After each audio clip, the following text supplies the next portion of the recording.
Hi, I'm Carla from Carla Watkins Business and Branding Photography, and I'm just going to show you quickly how to use your shiny new Zoom backgrounds. So you can find this video again at any point if you need it by going to the info section at the top of the gallery where you got the images from. So once you've downloaded your chosen backgrounds and saved them somewhere on your computer, open Zoom. So I'm going to open Zoom and start a meeting. So you can just start one with yourself. It doesn't have to be one that you are in with somebody, but obviously you can use it. You can do this in the middle of a meeting as well. So you're then going to go to, oh, I can't see this, here we go.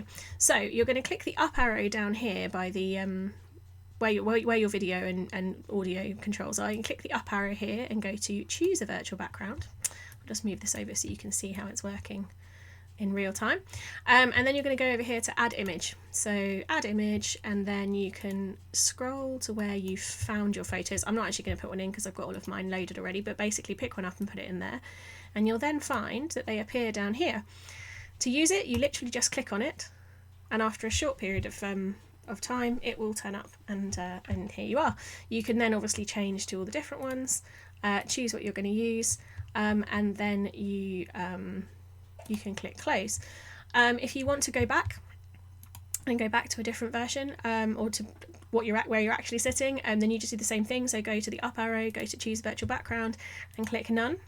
And I feel like here is a really good point to recognise that if you, so say for example you're using this perfectly innocuous bay window, looks like you're sitting in a bay window, that's lovely. If you don't actually have a green screen, please make sure this box is unticked, because as you can see, if it thinks there's a green screen, terrible things happen.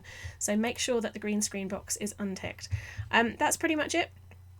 I hope you really enjoy using them. I hope that they make your life, your working from home life better.